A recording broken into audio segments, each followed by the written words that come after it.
The Team VVV Awards 2018, sponsored by Ben Green Racing and Thrustmaster.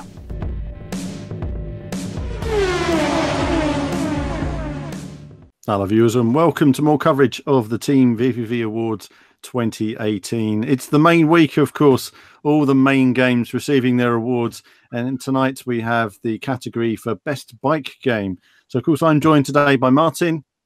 Hi guys. And Kevin. Hello. Okay, chaps. Well, there's just the 3 games that are nominated. Obviously, there's been more bike games released this year, but quality has been questionable. And in terms of nominations, well, we have ended up actually with 3 rather evenly sort of match titles for different reasons if you played them and enjoyed them. And we're going to kick off tonight with Mxgp 3. Kevin, what's your thoughts on Mxgp 3? Yeah, I mean, so initially seeing the game was a huge surprise, wasn't it? Because they used the Unreal Engine 4, so we saw these incredible visuals, amazing particle effects. You know, lots and lots of crowds on the tracks.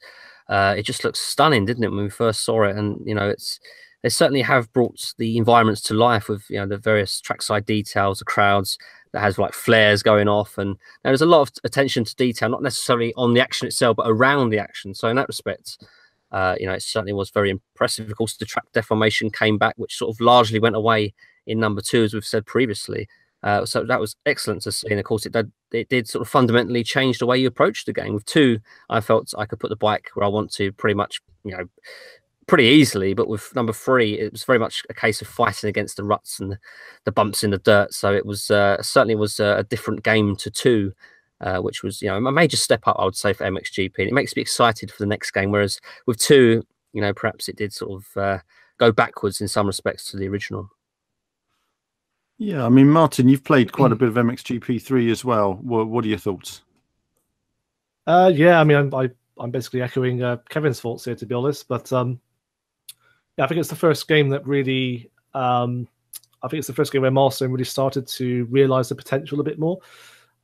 Because for years they've been using their in-house engine, and it really was starting to look quite dated compared to the competition.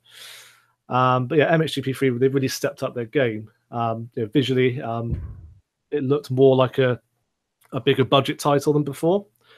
And I think the inclusion of Unreal Engine 4 it gave the game a sort of more realistic aesthetic. It had this sort of grittier look to it than before. When you compare it to Mxgp 2, Mxgp 2 almost looks like a cartoon by comparison. And of course, also we had the terrain deformation as well. That really added to the game. It added a lot of challenge to the game. It really fundamentally changed the way you approach the racing line. But it really gave a lot of depth to the game, I felt. Whereas this was really lacking in Mxgp 2, which we couldn't understand at the time because it was worse than the original game. It really was a step backwards. But yeah, it's a really good package overall for off-road bike enthusiasts. I will say though, the Nintendo Switch version is appalling. Please do not buy that. Yeah, it's a shame. It wasn't a really bad port. Yeah. I mean, we're going to come back to this in just a moment because I think really the difference between, say, Mxgp 3 and Motogp, we're really going to have to talk about the whole package and really which one's the best and have a think about that. But let's move on to the next game, which is Urban Trial Freestyle 2. Again, really just echoing our thoughts from before, really. It's a fun handheld game like Trials HD that we wish was converted to more formats. Pretty much, yeah. I think it definitely fills the void of Trial-esque games. I mean, Trials this year, we haven't really seen a lot of this generation. We had Trials Fusion, I think it was. Yeah, Fusion, quite a few years back now. I think developers are sort of starting to capitalize on the lack of Trials games recently. I think, yeah, for a handheld game, it works pretty well. It's definitely a format that, it's definitely a genre that lends itself well to the format. But yeah, personally, I'm looking forward to the Switch version of this game actually quite a bit. Yeah, from what we've seen. Sorry. Do you think developers sort of the first Trials HD was very much about the bike, and it was a much bigger bike and the detail and the physics. I felt it got wilder and crazier as it went on and through the different titles in the series, and sort of almost lost a bit of its essence in a way. Do you think, would you like to get back to basics? I know what you mean. I wasn't a big fan of Trials Fusion, to be honest. I think Evolution was the kind of peak of the series. It was still grounded, but it still had quite dynamic environments, whereas Fusion, like, it was very much a focus on really futuristic environments that just didn't quite work to me. I mean, when we look back at Trials HD, that was just in a warehouse and that was it. Yeah, and they went all bonkers, didn't they, with the Trials of the Blood Dragon? You know, they introduced platforming sections on foot with guns as well. That was a misstep for the series, I think. Yeah, it did have some nice moments, but overall it felt like it lost its identity, like you were saying, Alan, and it just needed toning back, really, just to sort of return to what made it so magic in the first place. Well, this certainly has the essence of that for sure. But moving on then, MotoGP 17, back this year, you know, first time running at 60 frames per second on console. Wow, that's really great for Milestone, and especially strange considering it's using their old graphics engine. Almost like it could have been doing this years ago. I don't know what's prevented it. But anyway, running really nice and smooth. They've optimized and improved the handling every year as they do. It's very intuitive and incredible audio. Kevin, kick us off with a bit of MotoGP. Your thoughts on this game? Yes, I mean, for this year's iteration, they brought in this sort of managerial career mode, didn't they, where you can sort of earn credits and reputation, and you spend those looking after like acting as a manager basically for a team. So you have various elements you could upgrade, such as engineers, the technical department, PR, and even sort of marketing and even nutritionists, I think it was. So it's went into quite some detail just to sort of add something new to an annual series. It's very tough every year bringing out a sequel and adding something new to it, particularly if it's a licensed product such as this. So, kudos for doing that and trying to sort of keep the action fresh. But ultimately, I feel that MotoGP, although it did sound fantastic graphically, it left a lot to be desired and perhaps felt not as thrilling, not as intense as, say, Mxgp 3 did.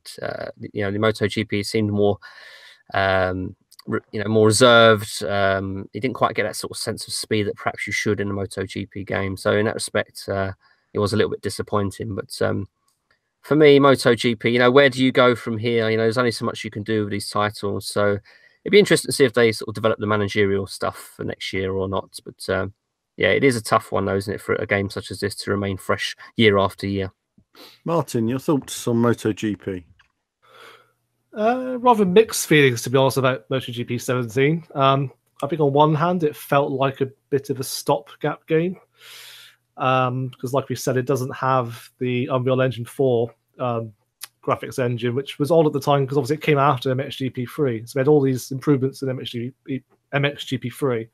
And then suddenly it was going back to its aging in-house engine, which is a shame. But obviously, like we said, it did they did optimize it to 60 frames. That's good.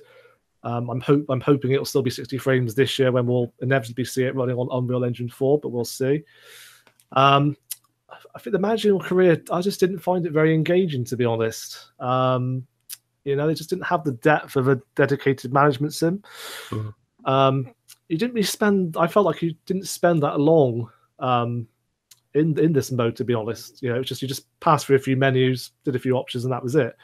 And of course, as with a lot of Master games, it's really hampered by the loading times. So I found it quite tedious, personally. And this, I think in most management games, there's usually an option to let the AI do the races for you, but that wasn't the case in MotoGP 17. So it's all just done through the menus, and that's it. It just didn't have the engagement for me. So it showed potential. I mean, they had new polished menus which looked much better. They were, besides all the other features. So it generally looks like a much better game. It's just like you say, fundamentally the features didn't have enough depth in. Yeah, for me, the big improvement that I was going to say is the audio. Yeah, for sure. The audio is really impressive, isn't it? Milestone, we have criticised Milestone in the past for very underwhelming audio design, but that was not the case in MotoGP 17. It really felt like you were there. I think, like I said before, in best audio, the effects were they had that sort of realistic distortion effect that really elevated it for me. Yeah. Okay. So best audio that game. It was a strong contender, and it was actually a very close decision between that and Project. I mean, there isn't much more they can do in many respects, and you know, it's always very challenging, isn't it? You know, when you're sort of limited to an official series in that way. But you know, we're getting to voting point now. So I guess the question I have for you guys, you've played these more than I have in terms of in depth. What makes one better than the other? And I guess, you know, really it's between MotoGP and Mxgp3. What makes one game better than the other in terms of winning this award? Which one are you going to go for, Martin? For me, Mxgp3 was the standout. I think the shift to Unreal Engine 4 really did transform the series from the graphics and, of course, also the deformation physics. Added a lot, added more layers of depth to the game, which really made it that really set it apart for me. I think in terms of games I had more fun with as well, it has to be Mxgp3 because, like we keep saying, the deformation really does affect your racing line. I think MotoGP 17 is a very good game in its own right, but it wasn't quite the big step forward that Mxgp3 was for me. I mean, Kevin, what are your thoughts on this? I mean, I suppose what I'm trying to get at really is you've got two aspects, haven't you? You've got the graphics and the gameplay experience of just racing, and then you've got the package of the one-player career and other aspects of the game that make it a better game. Yeah. Which one of the two are you going to go for? For me, I prefer Mxgp3 because it just, I mean, both these series, I mean, Mxgp2 was underwhelming. MotoGP 16 or Valentino Rossi, the game, was an interesting one in as far as it didn't quite know what identity to take. So in a way that both series were getting a little bit estranged. And for me, Mxgp3 just excites me more than 17. You know, I'm excited for Mxgp4, whereas I'm not as excited for MotoGP 18. And that's because Mxgp3 really sort of fundamentally changed the whole experience in terms of the handling of the bikes, the ground deformation, which truly does, make an impact to the action. Graphically, it made a step up, whereas MotoGP 17 didn't.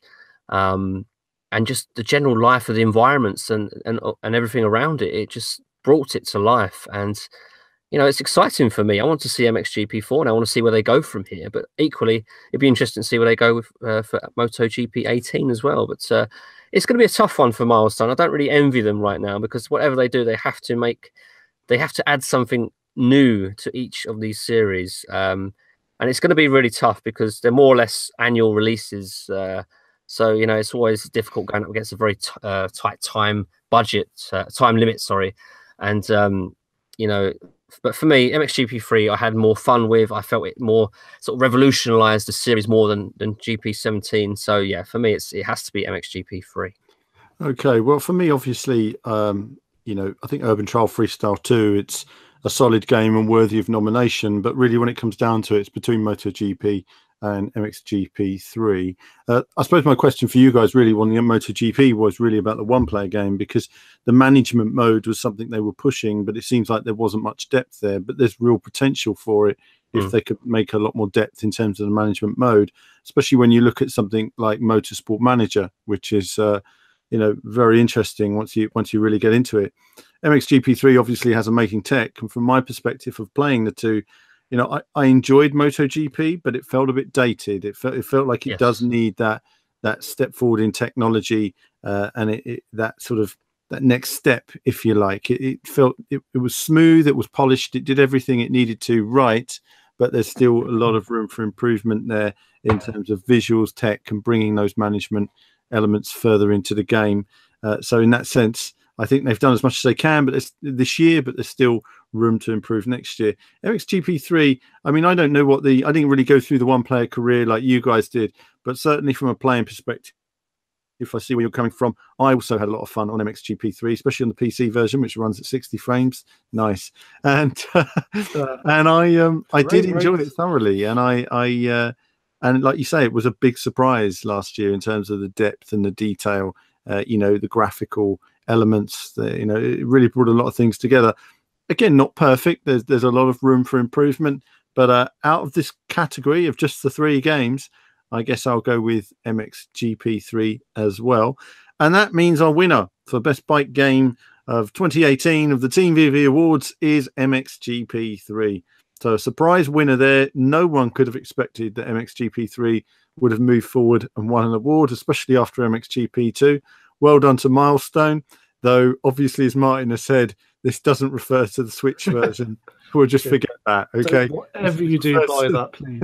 This refers to the console and PC versions, and well done for Milestone for taking that forward. But clearly, there's a lot they're going to have to do in the future in terms of improvement, and I really do look forward to, having seen Gravel recently, I look forward to seeing what they can do with that Unreal tech as it improves. They're learning all the time. But that's it for now, viewers, on this Best Bike Game of 2018, and there'll be more from us, more awards, big awards coming in the coming days. Of course, we've got Best Off-Road Game coming next, and then it's the main event, the Team VV Racing Game of the Year 2018. Don't miss that in the next couple of days as well. Certainly a lot to look forward to there, and there will be some heated debate, no doubt, as for the Game of the Year. I look forward to that. But that's it from me and the guys for now, and there'll be more from us very soon. The Team VVV Awards 2018, sponsored by Ben Green Racing and Thrustmaster.